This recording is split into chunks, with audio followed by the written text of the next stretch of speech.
ہمیں یہ پتہ بھی نہیں ہے، بس رمضان کے روزے آتے ہیں، روزہ رکھ رہے ہیں، لیکن روزہ کب رکھا جاتا ہے یہ بھی پتہ نہیں ہوتا ہے۔ یہ ایک افسوس کا لمحہ ہے۔ ہمیں معلوم ہے اور معلوم ہونا چاہیے جو شمسی مہینے ہوتے ہیں، جنوری، فروری، مارچ، اپریل، ہر ایک کو یاد ہے، بلکہ ہمارے اسکولوں میں، ہمارے مدرسوں میں جو کاپیاں چیک کی جاتی ہیں ان میں بھی عام طور سے شمسی مہینوں کے اعتبار سے تاریخیں دی جاتی ہیں، اور انہیں یہ بھی پتہ نہیں ہوتا ہے کہ آج اگر شمسی مہینے کے اعتبار سے جولائی کی 4 تاریخ ہے تو قمری مہینوں کے اعتبار سے آج کتنی تاریخ ہے یہ پتہ نہیں ہوتا ہے۔ یہ افسوس کی بات ہے کہ آخر جس مہینے کا تعلق ہماری شریعت سے ہے، ہمارے دین سے ہے، مضبوط رشتہ ہے، ان مہینوں کے نام ہمیں یاد نہیں ہوتے ہیں۔ تو اس سلسلے میں ہمیں جائزہ لینا چاہیے۔ محرم الحرام کا مہینہ آیا، محرم الحرام کے مہینوں میں آپ نے 10ویں تاریخ کو لاٹھی کھیلی، ڈھول اور تماشے کیے، آپ نے، ہم نے جا کر شرکت کی، جلوسوں کا دیدار کیا، لیکن اس مہینے کی آمد جب ہوتی ہے ہمارے اندر احقاق حق اور ابطال باطل کے انجام دینے کی ذمہ داری کو احساس دلاتا ہے۔ یہ مہینہ ہم سے کہتا ہے، جس طرح سے حضرت عمر فاروق رضی اللہ تعالی عنہ نے ایک محرم الحرام کو پوری زندگی اللہ کے راستے میں قربانی دیتے ہوئے شہادت کے جام کو نوش فرمایا۔ یہ مہینہ ہمیں یاد دلاتا ہے جس طرح سے حضرت حسین رضی اللہ تعالی عنہ نے اسلام کی خاطر اپنے آپ کو شہادت کے مقام پر فائز کیا، اسی طرح سے ہم میں سے ہر ایک کی ذمہ داری ہوتی ہے کہ اگر باطل ہمیں جھکنے پر مجبور کرے، باطل کے سامنے اپنے آنکھیں ڈال کر ہمیں مقابلہ کرنا پڑے گا، باطل کے سامنے ہمیں ڈٹنا پڑے گا، ہمارے پائے ثبات میں ذرہ برابر بھی لغزشیں پیدا نہیں ہونی چاہیے۔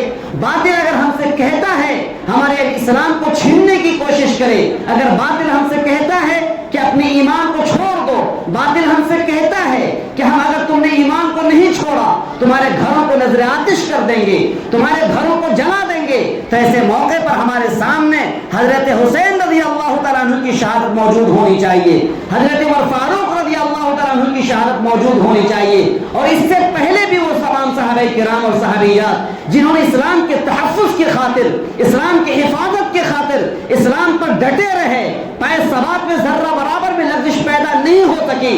کفار مکہ اور تمام کے تمام شر پسند عناصر یہ کوشش کرتے رہے کہ حضرت عمار کو اسلام سے پھیر دیا جائے، یاسر کو اسلام سے پھیر دیا جائے، سمیہ کو اسلام سے پھیر دیا جائے، لیکن سمیہ رضی اللہ تعالی عنہا نے شہادت کے جام کو نوش کیا، ان کی شرمگاہ کو برچھی سے مار کر شہید کر دیا گیا۔ حضرت یاسر رضی اللہ تعالی عنہ جو حضرت سمیہ رضی اللہ تعالی عنہا کے شوہر نامدار ہوا کرتے تھے، ان کو مجبور کیا گیا اسلام کو چھوڑ دو، محمد کا انکار کر دو، لیکن حضرت یاسر رضی اللہ تعالی عنہ نے صاف انکار کر دیا اور کہا کہ ہم نے محمد کے دامن کو تھام لیا ہے تو محمد کے محبت کو ہمارے سینے سے نہیں نکال سکتے۔ ان کے دونوں پیروں میں، دونوں ہاتھوں میں گھوڑے باندھ دیے گئے اور چاروں سمت گھوڑوں کو دوڑا دیا گیا، ان کے دونوں پیر اکھڑ گئے، ان کے دونوں ہاتھ اکھڑ گئے، لیکن آخر دم تک اللہ کے نبی محمد عربی صلی اللہ علیہ وسلم کے دامن سے چمٹے رہے۔ یہ ہے محرم الحرام کا پیغام۔ حضرت خبیب رضی اللہ تعالیٰ عنہ کی شہادت ہمیں یاد دلاتی ہے، جس خبیب رضی اللہ تعالیٰ عنہ کو سولی پر لٹکایا جا رہا ہے، تمام دشمنان تماشا بھی بنے ہیں، تمام دشمنان کہہ رہے ہیں خبیب اقرار کرو کہ تمہاری جگہ پر تمہارے محمد کو لا کر کھڑا کر دیا جائے، ہم تجھے چھوڑ دیں گے، بس اتنا اقرار کر لو۔ حضرت خبیب رضی اللہ تعالیٰ عنہ نے فرمایا کہ سولی پر لٹکاؤ ہمارے نبی کو، میں اقرار کر لوں یہ دور کی بات ہے، اگر ہمارے نبی کے ایڑی کے نیچے اگر کانٹا بھی آ جائے گا ہم برداشت نہیں کر سکتے، اگر ہمارے نبی کے پیر کے نیچے کانٹا بھی آ جائے گا ہم برداشت نہیں کر سکتے۔ حضرت خبیب رضی اللہ تعالیٰ عنہ کے ایک ہاتھ کو کاٹ دیا جاتا ہے، پھر سے ہی سوال ہوتا ہے، پھر سے خبیب رضی اللہ تعالیٰ عنہ کا جواب ہوتا ہے کہو ہم تجھے چھوڑ دیں گے، تمہارے نبی کو لا کر سولی پر نہیں لٹکائیں گے، بس تم اتنا اقرار کر لو۔ لیکن حضرت خبیب رضی اللہ تعالیٰ عنہ کی بوٹیاں کی جا رہی ہیں، لیکن ان کی زبان سے جواب نکل رہا ہے کہ ہمارے نبی کے پیر کے نیچے کانٹا بھی آ جائے گا ہم برداشت نہیں کر سکتے ہیں۔ یہ ہے محرم پیغام, محرم الحرام کا پیغام تو یہ ہے کہ ہمارے نبی اور ہمارے صلی اللہ علیہ وسلم کی سنت کو زندہ کرنے کی خاطر اگر اپنی عزت کو ملیا میٹ کرنا پڑے تو اپنی عزت کو ملیا میٹ کر دو, لیکن ہمارے نبی صلی اللہ علیہ وسلم کی سنت اور اس کے احیاء کی خاطر ہماری عزت کی کوئی وقت نہیں ہے. دیکھو سلمان فارسی رضی اللہ تعالیٰ عنہ, اور ایک روایت میں آتا ہے حضرت حذیفہ رضی اللہ تعالیٰ عنہ جو روم کے دسترخوان پر, ایران کے دسترخوان پر بیٹھے ہوئے ہیں اور ایک لقمہ دسترخوان پر گر جاتا ہے, وہ اٹھا کر منہ میں لیتے ہیں. ان کے آس پاس بیٹھے لوگوں نے کہا کہ حذیفہ یہ ایک بڑے انسان کا, بڑے شہنشاہ کا جو سپر پاور کہلاتا ہے اس کا دسترخوان ہے, دسترخوان پر گرے ہوئے لقموں کو منہ میں لینا یہاں عیب سمجھا جاتا ہے. اس وقت حضرت حذیفہ رضی اللہ تعالیٰ عنہ کی زبان سے جو تاریخی جملہ نکلا تھا وہ یہ تھا, اترکو سنت حبیبی لہؤلاء الحمقاء, کیا میں اپنے نبی کی سنت کو چھوڑ دوں ان بیوقوفوں کی بنیاد پر؟ یہ تھی محبت رسول, یہ تھا اس کے رسول. اگر اس کے رسول کو دیکھنا ہو تو دیکھو حضرت سفینہ رضی اللہ تعالیٰ عنہ کو, جو جنگل میں لاپتہ ہو جاتے ہیں, راستہ مسدود نظر آتا ہے, وہ نا امید ہو جاتے ہیں کہ ہم جنگل سے باہر نہیں کر سکتے ہیں. سفینہ رضی اللہ تعالیٰ عنہ سو جاتے ہیں. کچھ دیر کے بعد آنکھ کھلتی ہے, کیا دیکھتے ہیں کہ سامنے شیر کھڑا ہے, وہ شیر بھوکا ہے. سفینہ رضی اللہ تعالیٰ عنہ کی نظر شیر پر پڑی, سفینہ پیچھے ہٹ رہے ہیں, شیر آگے آ رہا ہے. شیر بھوکا تھا, شیر پنجہ اٹھانے کو تیار تھا, سفینہ پیچھے ہٹ رہے ہیں, شیر آگے آ رہا ہے. قریب تھا کہ شیر حملہ کرے سفینہ رضی اللہ تعالیٰ عنہ پر. سفینہ رضی اللہ تعالیٰ عنہ کی زبان سے جملہ نکلا, یا اسد الغابہ لا تغر علی فإنی غلام غلام رسول اللہ صلی اللہ علیہ وسلم. یا اسد الغابہ لا تغر علی فإنی غلام رسول اللہ صلی اللہ علیہ وسلم. اے جنگل کا شیر, تو مجھ پر حملہ مت کر, کیوں میں رسول اللہ صلی اللہ علیہ وسلم کا غلام ہوں. شیر نے سنا, شیر پیچھے ہٹا, اپنی دم کو ہلایا. اس بات کی طرف اشارہ تھا, نوجوانوں توجہ سے سنیے گا. شیر پیچھے ہٹا, اپنے دم کو ہلایا, اس بات کی طرف اشارہ تھا سفینہ میری پیٹھ پر بیٹھ جا.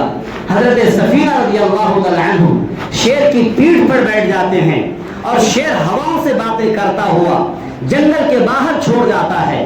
صحابہ کرام جنگل کے باہر انتظار کر رہے تھے حضرت سفینہ کا. صحابہ کرام نے شیر کو دیکھا, سفینہ کو دیکھا, تمام صحابہ کرام چلا اٹھے, ہم نے سنا تھا لوگوں نے فلاں جانوروں کی سواری کی ہے, لیکن ہم نے نہیں سنا تھا کسی انسان نے شیر کی سواری کی ہے. آج سفینہ نے شیر کی سواری کی ہے. جب شیر واپس جنگل کی طرف لوٹ رہا تھا, شیر نے اپنا منہ حضرت سفینہ کے کان میں لگایا, کچھ بڑبڑایا, کچھ گڑگڑایا. سفینہ رضی اللہ تعالیٰ عنہ کو سمجھ میں نہیں آیا. جب یہ صحابہ کرام کی جماعت مدینہ پہنچتی ہے, اللہ کے نبی محمد عربی صلی اللہ علیہ وسلم مدینے سے باہر نکلتے ہیں, جماعت کا استقبال کرتے ہیں اور کہتے ہیں سفینہ میرے پاس آ جاؤ. سفینہ اللہ کے نبی کا غلام ہوا کرتے تھے. سفینہ کو سفینہ اس لیے کہا جاتا تھا کیونکہ اللہ کے نبی صلی اللہ علیہ وسلم کے تمام بوجھ کو حضرت سفینہ اٹھایا کرتے تھے. اور سفینہ عربی زبان میں کشتی کو کہا جاتا ہے. جس طرح سے کشتی ہمارے بوجھ کو اٹھاتی ہے, اسی طرح سفینہ اللہ کے نبی کا بوجھ اٹھایا کرتے تھے, اسی لیے ان کو سفینہ کہا جاتا ہے. اللہ کے نبی نے فرمایا, غلام سے کہا اے سفینہ آ جا, میں تجھے اپنے سینے سے لگانا چاہتا ہوں. سفینہ رضی اللہ تعالیٰ عنہ قریب آتے ہیں, اللہ کے نبی نے سینے سے لگایا اور کہا سفینہ مبارک ہو تم نے شیر کی سواری کی. کس نے آخر آ کر بتایا اللہ کے نبی صلی اللہ علیہ وسلم کو کہ آپ کے غلام نے شیر کی سواری کی ہے, کیونکہ اللہ کے نبی صلی اللہ علیہ وسلم کو وہ جملہ اللہ تبارک و تعالیٰ کو جملہ پسند آیا, جبکہ سفینہ نے شیر سے کہا تھا شیر تو مجھ پر حملہ مت کر کیونکہ میں اللہ کے نبی کا غلام ہوں. اللہ تبارک و تعالیٰ نے جبریل علیہ السلام کو بھیجا تھا اور اللہ کے نبی صلی اللہ علیہ وسلم کو پیغام بھجوایا تھا کہ دکھا دو اپنے نبی کو, دکھا دو محمد کو کہ تیرے ایمان لانے والوں کے ساتھ, تیرے ساتھ عشق کرنے والوں کے ساتھ ہمارا کیا رویہ رہا کرتا ہے. چنانچہ اللہ کے نبی صلی اللہ علیہ وسلم نے سینے سے لگایا, مبارکباد پیش کی اور کہا سفینہ یہ بتاؤ کہ شیر نے تمہارے کان میں کیا کہا تھا.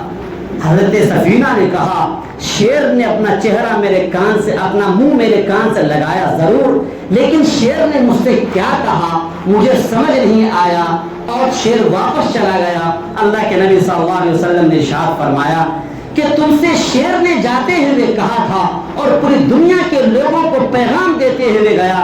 شیر نے تم سے کہا, جب تم نے جنگل میں شیر سے کہا تھا اے شیر تو مجھ پر حملہ مت کر کیونکہ میں اللہ کے رسول کا غلام ہوں, تو شیر نے تم سے کہا تھا کہ اے سفینہ سن, اگر تو اللہ کے رسول کا غلام ہے تو میں اللہ کے رسول کے غلام کا غلام ہوں. جو اللہ کے رسول سے پیار کرے گا میں اس سے پیار کروں گا. جب انسان اللہ کے رسول سے پیار کرتا ہے آسمان بھی پیار کرتا ہے, زمین بھی پیار کرتی ہے. حضرت سعد رضی اللہ تعالیٰ عنہ کا واقعہ مشہور ہے. آدمی کو دیکھا شیر پر بیٹھا ہے اور اس آدمی نے تعجب کے ساتھ کہا من کان للہ کان اللہ لہ, جو اللہ کا ہو جاتا اللہ اس کا ہو جاتا ہے. آج ہم پریشان ہیں, ہمارے پاس تمام وسائل موجود. ایک وقت وہ ہوا کرتا تھا اصحاب کرام کی تعداد کم ہوا کرتی تھی, ان کے اسباب کم ہوا کرتے تھے, اس کے باوجود بھی وہ فاتح ہوا کرتے تھے, وہ حاکم ہوا کرتے تھے. جس ملک میں داخل ہوئے کثرت کے باوجود ملک والے مغلوب نظر آئے, جہاں بھی گئے بہار آئی. آج ہم مسلمان کروڑوں کی تعداد میں ہیں, ہمارے پاس پیسوں کی کمی نہیں, ہمارے پاس اسباب کی کمی نہیں, ہمارے پاس بنگلوں کی کمی نہیں, ہمارے پاس گاڑیوں کی کمی نہیں, ہمارے پاس ہر چیز کی بہتات ہے. اس کے باوجود بھی یہ مسلمان قوم مغلوب نظر آ رہی ہے. اس کی وجہ صرف اور صرف یہ ہے کیونکہ اللہ کو ہم نے ناراض کیا, اللہ کے نبی کو ہم نے ناراض کیا. بس جب تہوار آتا ہے, محرم آیا ڈھول بجے, محرم آیا تماشے کر دیے, رمضان آئے گا مختصر سا روزہ ہو جائے گا, لیکن ان چیزوں کی بنیاد پر ہم پیغام لینا نہیں چاہتے. حضرت حسین کی شہادت سے پیغام لینا چاہیے. آج کیا ہو رہا ہے, مختصر سے پیسوں کی بنیاد پر ہمارے نوجوانوں کے سینوں سے ایمان چھین لیا جا رہا ہے, ہماری بیٹیوں کے سینوں سے ایمان چھینا جا رہا ہے. حضرت مولانا خالد سیف اللہ نے بہت دنوں پہلے فرمایا تھا تقریباً 7 لاکھ لڑکیاں ایمان سے نکل چکی ہیں, اسلام سے نکل چکی ہیں. اس کا مطلب یہ ہوا ہمارے والدین نے اپنے بیٹیوں کی ایمان کی طرف, اپنے بچوں کی ایمان کی طرف توجہ نہیں کی. ضرورت تھی اس بات کی, مدرسوں میں داخل کیے جاتے, اسکولوں میں داخل کرو, لیکن اسکولوں سے پہلے اپنے بچوں کو مدرسوں میں داخل کرتے, اپنے بچوں کو مکتب میں داخل کرتے. قرآنیات سے, اسلامیات سے, ایمانیات سے, احسانیات سے ہمارا رسول کیا کہتا ہے, ہمارا نبی کیا کہتا ہے, یہ پیغام ہم دیتے. جب ہمارے بچیوں نے پہچان لیا ہوتا اللہ کیا ہے, نبی کیا ہے, ایمان کیا ہے, تو اپنے بچوں کو اسکول میں ڈالتے. اللہ کی قسم ہمارا بچہ اسکول میں پڑھتے ہوئے بھی وہاں پکا سچا نمازی ہوتا, ہمارا بچہ ڈاکٹر بنتا, ہمارا بچہ انجینئر بنتا, ہمارا بچہ کہیں بھی جاتا, جامعہ ملیہ جاتا, علی گڑھ جاتا اور JNU جاتا, بلکہ ہندوستان ہی نہیں پوری دنیا میں کسی بھی یونیورسٹی میں ہمارا بچہ پڑھتا, ہماری بیٹی پڑھتی, لیکن سینہ ایمان سے معمور ہوتا اور وہ فخر سے ایمان یہ کہا کرتا یا کہا کرتی کہ ہم اپنے ایمان کا سودا کبھی نہیں کر سکتے ہیں. غیر مسلم لڑکوں نے اگر ان کو جھانسے دیا ہوتا, غیر مسلم لڑکوں نے اگر ان کو اپنے جال میں پھنسایا ہوتا تو ہماری بیٹیوں نے دندان شکن جواب دیا ہوتا.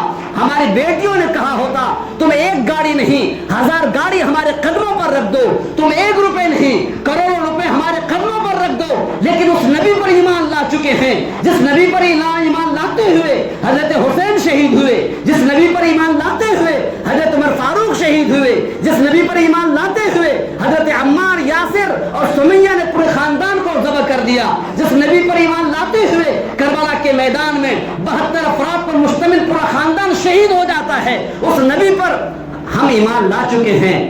تمہارے پیسے, تمہاری دولت ہمیں ایمان سے باہر نہیں نکال سکتی. یہ ہماری بیٹیوں کے اندر ایمان اگر ہوتا, اور یہ ایمان آتا ہے بچپن کی تربیت سے, بچپن کی تعلیم سے. آج میری درخواست آپ سے یہی ہے کہ آپ اپنے جتنے گارجن حضرات ہیں اپنے بچوں کے ایمان کے تحفظ کی خاطر اپنے مدرسوں کو, اپنے مکتب کو آباد کرو. یہی نہیں بلکہ اپنے گھر کو آباد کرو, گھر میں بیٹھو, بال بچوں کو بٹھاؤ اور ان کو سمجھاؤ ایمان کیا ہے, نبی کیا ہے, ہمارا اللہ کون ہے. اللہ تبارک و تعالی کرنے کی توفیق عطا فرمائے. وآخر دعوانا الحمدللہ.